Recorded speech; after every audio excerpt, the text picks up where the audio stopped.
Today we're going to be looking at the different units of measure in the metric system. The metric system has ways of measuring length and capacity and mass, and in section 7.2 of your book they talk specifically about the units used in the metric system to measure length. So the first thing we need to do is get kind of an idea of what these units represent. So the first one that we're going to be looking at is a meter. And a meter stick, which I'm going to try to flash through the camera for you here, is a stick that's just a little over 3 feet long. If I compare it to a yardstick,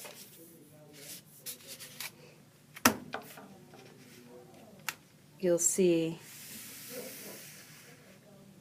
here at the end that a meter stick is about maybe 3.5 inches longer than a yardstick.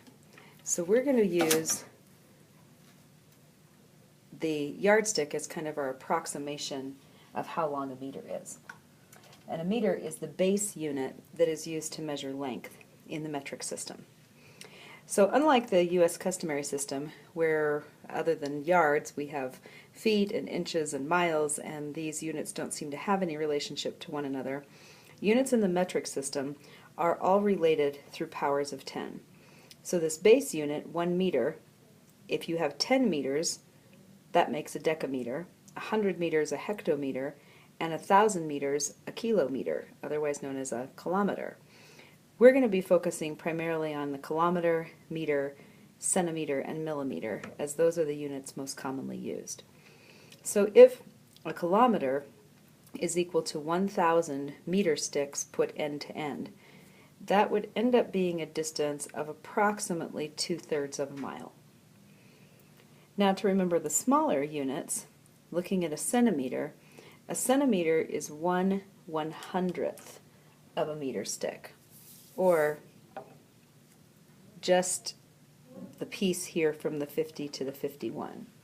And a centimeter is about the width of a USB port, if you look at that there. It's the unit in the metric system that would be used in place of inches. So our centimeter is about the width of a USB. And then our last unit that we're going to look at is the millimeter, which is 1/1000th of a meter. That is the smallest lines that you're seeing on this meter stick. And if you take a dime and put it on its edge, the width of a dime, if I can get that lined up there in the camera for you, is about 1 millimeter. There it goes. Okay. So millimeter, width of a dime; centimeter, width of a USB port; kilometer, a little smaller than a mile; and a meter stick, just a little larger than a yardstick. So let's look at some common items and think about which of these metric units we would use to measure them. Our textbook, given the units that we have to choose from, we're going to measure in what? Meters, centimeters, kilometers, or millimeters? Well, measuring it in meters, that's going to be much longer than the book, same with kilometers. And to measure it in millimeters, the width of this dime, it would take quite a few. So the centimeter is probably the unit that we would use to measure this book. So when it says that our textbook is 21 blank wide, we're going to say that our textbook is 21 centimeters wide. So you notice here you aren't really being asked to measure it, you're just being asked to pick which a unit would be most appropriate.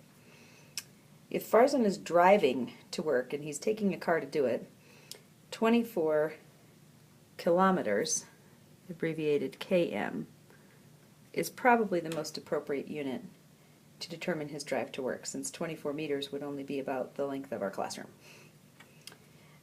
A fly is probably 6 millimeters long, since 6 centimeters would be this distance there, which is the length of my whole pinky, I certainly wouldn't want to encounter a fly that was as big as my pinky. So millimeters is probably the best size to use for measuring our fly. And Sarah's garden in her backyard is probably 4 meters long. Again, that's going to be between 12 to 13 feet long. Pretty nice size for a small garden.